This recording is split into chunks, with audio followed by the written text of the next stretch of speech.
தோழர்களுக்கு அன்பு வணக்கம். தமிழ்நாட்டுல ஹிந்தி திணிப்பு பற்றி மொழி கொள்கை பற்றி எரிந்து கொண்டிருக்கும் போது ஹிந்தியும் ஒரு பக்கம் திணிச்சுக்கிட்டு ஒரு பக்கம் வந்துட்டு திமுக திமுக ஆட்சியில சட்ட ஒழுங்கு சரியில்லை, பெண்களுக்கு பாதுகாப்பு இல்லை, தீண்டாமை கொடுமை இருக்கு என்று சொல்லி சில சோம்பியன்ஸுங்க வந்து அமைச்சரை ராஜினாமா பண்ணு இந்த மாதிரி எல்லாம் பல்வேறு குற்றச்சாட்டுகள் வச்சிருக்காங்க. அது குறித்து நம்ம வந்து நேத்து வீடியோ போட்டோம். அந்த வீடியோவையும் இந்த வீடியோவோட காணொலியில டிஸ்கிரிப்ஷன்ல போட்டு விடுறோம். 2 வீடியோகள் இது வரைக்கும் பண்ணியிருக்கோம். அதையும் போட்டு விட்டா யாரு பேசுனாங்க என்ன அப்படின்ட்டு தெரிஞ்சுக்கலாம். இப்ப நம்ம இந்த காணொலிகள் பேசுவதற்கு காரணம் என்னாக்க, திமுக எந்த அளவுக்கு சட்ட ஒழுங்கு பிரச்சனையை உடனுக்குடனே கையாளுது, அதை வந்துட்டு இந்த குற்றவாளிகள் எப்படி பயந்து வந்து இந்த அவங்க வந்து தற்கொலை பண்ணிக்கக்கூடிய நிலைமைக்கு கூட தள்ளப்படுறாங்க என்று அந்த திமுகவோட சட்ட ஒழுங்கு பிரச்சனை எந்த அளவுக்கு உடனுக்குடனே பெண்கள் மீது ஏற்படக்கூடிய பாலியல் ரீதியான தாக்குதல்களாக இருந்தாலும் தீண்டாமை கொடுமையா இருந்தாலும் திமுக எப்படி எடுத்திருக்காங்க அப்படின்றதுக்கு நான் ஒரு நாள் பேப்பர்ல வந்து ஆதாரத்தை நான் வந்து சுட்டி காட்டுறேன். அதாவது எல்லா பிரச்சனைக்கும் தற்கொலை தீர்வாகாது என்பது நமக்கு வந்து நல்லாவே தெரியும். இந்த மாதிரி தற்கொலை ராமநாதபுரத்துல வந்துட்டு பாலியல் தொல்லை புகாரில் சிக்கிய தலைமை ஆசிரியர் வந்து தற்கொலையே பண்ணிக்கிட்டாரு. விசாரணை பண்ண வராங்க என்று தெரிந்த உடனே தற்கொலையே பண்ணிக்கிட்டாரு. யாருன்னு பார்த்தோம்னா இந்த புகார் வந்துட்டு அந்த ஆசிரியர் பேர் வந்து ஆயுப் கான், சாயல்குடியில இருக்காங்க. இந்த மாணவிகளுக்கு தொடர்ந்து பாலியல் தொல்லை கொடுத்துட்டு வந்திருக்காரு. இந்த புகார் வந்துட்டு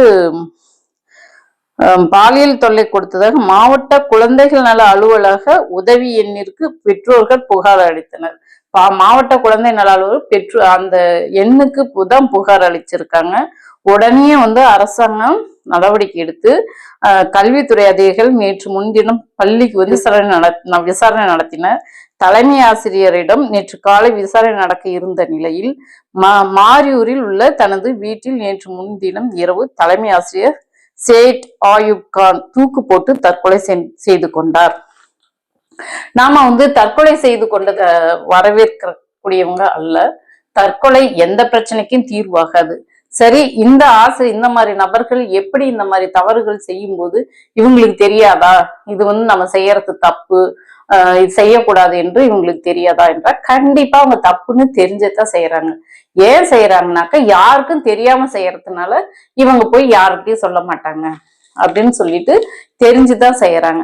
இப்ப வந்து ஏன் தற்கொலை செஞ்சுக்கிட்டாங்கனாக்க சமூகத்தின் மீது உள்ள அச்சம். நம்ம தான் செஞ்சோன்னு இது வந்து உறுதிப்படுத்திட்டாக்க நம்ம வந்து சமூகத்தை எப்படி எதிர்கொள்றது, 4 பேர் 4 விதமா பேசுவாங்களே அப்படின்ட்டு இந்த ஆசிரியர் வந்து தற்கொலை பண்ணியிருக்காங்க. சரி, அரசாங்கம் சரியான முறையில இந்த கேஸை எடுத்துட்டு போய் அதுவும் உடனுக்குடனே குழந்தைகள் நல்லா இந்த காப்பக இந்த எண்ணுக்கு தகவல் கொடுத்து அதை உடனுக்குடனே நடவடிக்கை எடுத்ததுனாலதான் இந்த ஆசிரியர் வந்து மான மரியாதை, அவருக்கும் கொஞ்சம் மான மரியாதை இருக்கு போல, தற்கொலை பண்ணிக்கிற நிலைமைக்கு போயிட்டாரு. அப்போ மிக சரியாக அரசாங்கம் செயல்பட்டு கொண்டு இருக்கிறது என்பதற்கு அதுக்கு முன்னாடி நாள் வந்து ஹைகோர்ட் நீதிபதி அண்ணா பல்கலைக்கழக விவகாரத்துல அரசாங்கம் சரியான முயற்சி எடுத்திருக்காங்க, சரியான தண்டனைகள் கொடுத்திருக்காங்க, குற்றவாளிய உரிய நேரத்துல கைது பண்ணியிருக்காங்கன்ட்டு ஹைகோர்ட் நீதிபதி மஞ்சுளா அவர்களே பாராட்டி இருக்காங்க. இந்த மாதிரி ஹைகோர்ட்டுங்கெல்லாம் பாராட்டிட்டு இருக்கிற இந்த நேரத்துல அதே போல வந்துட்டு முந்தா நேத்து வந்துட்டு வயலூர் முருகன் கோயில்ல, திருச்சியில இருக்கிற கோயில்ல கும்பாபிஷேகம் நடக்கும்போது அரசால் நிர்ணயிக்கப்பட்ட அனைத்து சாதியினும் அர்ச்சகர் என்ற பிரிவுல பிரபுவும் ஜெயபாலனும் என்பவரும் நியமிக்கப்பட்டாங்க. அவங்கள வந்துட்டு குடமுழுக்கு செய்ய விட மாட்டேங்கிறாங்க, தீண்டாமை கொடுமை அங்க நடக்குதுன்ட்டு ஒரு புகார் வந்தது, ஊடகங்கள்லாம் கூட வந்தது.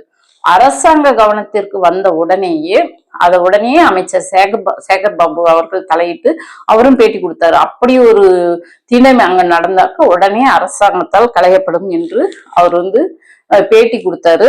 இன்னைக்கு வந்துட்டு அந்த பிரபுவும் ஜெயபாலனும் அவங்க ரொம்ப மகிழ்ச்சியாக அவங்களும் பேட்டி கொடுத்திருக்காங்க. அனைத்து சாதியினரும் அர்ச்சகர் அகலம் திட்டத்தின் கீழ் பணி நியமனம் பெற்ற அர்ச்சகர்கள் ஜெயபால், பிரபு ஆகியோர் யாகசாலை பூஜை மற்றும் கோபுர கலசங்களில் புனித நீர் ஊற்றி குடமுழுக்கு நடத்திய நிகழ்ச்சிகளில் பங்கு பெற்றது. பெரியாரின் நெஞ்சில் தைத்த முல்லை அகற்றிட கலைஞர் மற்றும் முதல்வர் மு.க.ஸ்டாலின் ஆகியோர் மேற்கொண்ட நடவடிக்கைகளின் இமால வெற்றியாகும். திராவிட மாடல் அரசின் சாதனைகளால் மனம் மகிழ்கிறேன் என்று அந்த பிரபுவும் ஜெயபால் அவர்களும் பேட்டி கொடுத்திருக்காங்க. அப்படியே அரசாங்கம் உடனுக்குடனே எங்க தீண்டாமை கொடுமை நடந்தாலும் சரி, அல்லது பாலியல் ரீதியான துன்புறுத்தல்கள் நடந்தாலும் சரி, உடனுக்குடனே செயல்பட்டு அதை களைஞ்சிட்டு இருக்காங்க. இன்னொரு உதாரணமும் கூட வந்திருக்கு. திருப்பரங்குன்றம் மலை தொடர்பான மனுக்கள் தள்ளுபடி. மக்கள் சண்டையிடாமல் இருந்தாலும் நீங்கள் சண்டையிட வைத்து விடுவீர்கள் என்று ஹைகோர்ட்ல நீதிபதிகள் கண்டனம் தெரிவிச்சிருக்கிறாங்க. யாருன்னா நீதிபதி ஜே நிஷா பானு, எஸ் ஸ்ரீமதி என்பவர்கள் முன்னாடிதான் இந்த மனு விசாரணைக்கு வந்தது. திருப்பரங்குன்றம் பிரச்சனை எல்லாத்துக்குமே தெரியும். அங்க மத கலவரத்தை உருவாக்க இந்த பிஜேபி சோம்பியன்ஸுங்க முயற்சி பண்ணிட்டு இருந்தாங்க. அதை திராவிட முன்னேற்ற கழக அரசு எடுத்த முன்னெடுப்பால கோர்ட்ல சரியான வாதங்களை முன்வைச்சதுனால நீதிபதிகள் என்ன சொல்லியிருக்காங்க பாருங்க. திருப்பரங்குன்றம் மலையை இரு தரப்பினரும் உரிமை கோரி சண்டையிட்டு வருவதால் ஒன்றிய அரசின் கட்டுப்பாட்டில் கொண்டு வரலாம் என தெரிவிக்கப்பட்டது. இந்த சங்கிங்க போய் மனு கொடுத்திருக்காங்க, ஒன்றிய அரசு கட்டுப்பாட்டுல வரணும்னு. அதுக்கு நீதிபதிகள் சொல்லியிருக்காங்க, திருப்பரங்குன்றம் பகுதியில் உள்ள மக்கள் சண்டையிடவில்லை என்றாலும் நீங்களே சண்டை போட வைத்து விடுவீர்கள் போல என ஏன் இது போன்று செய்கிறீர்கள்? அங்கு உள்ளவர்கள் சண்டையிடாமல் இருந்தாலும் இது போன்ற வழக்குகளை தாக்கல் செய்து சண்டையிட வைத்து விடுவீர்கள் என வேதனை தெரிவித்து அந்த சங்கிகளுக்கு கொட்டு வச்சாங்க. இதுல என்ன ஒரு வேடிக்கை என்றால், இந்த பிரச்சனைகள் எல்லாம் உருவாக்குறது சங்கிகள் தான்.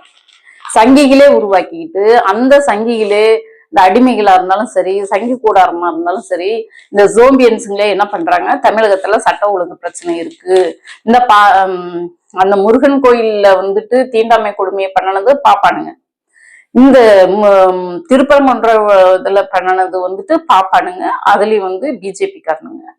இது போன்ற தொடர்ந்து சட்ட ஒழுங்கு பிரச்சனையை ஏற்படுத்துறதே இவங்க தான். இவங்களே ஏற்படுத்திக்கிட்டு அது திமுக அரசாங்கத்து மேல சட்ட ஒழுங்கு பிரச்சனை சரியில்லைன்ற அவங்க மேல திமுக மேல வேற எந்த குற்றச்சாட்டும் வைக்க முடியாததுனால பெண்களுக்கு பாதுகாப்பு குறித்து அச்சத்தை பதட்டத்தை ஏற்படுத்துற வேலையை இந்த ஜோம்பியன்ஸுங்க செஞ்சிட்டு இருக்காங்க. அவங்களுக்கு ஏற்கனவே போட்ட வீடியோவை இந்த டிஸ்கிரிப்ஷன்ல போடுறேன். இந்த திமுக அரசாங்கம் உடனுக்குடனே எடுக்கிற நடவடிக்கை குறித்தும் ஆதாரத்தோட இன்னைக்கு இந்த காணொலியை பண்ணியிருக்கேன்.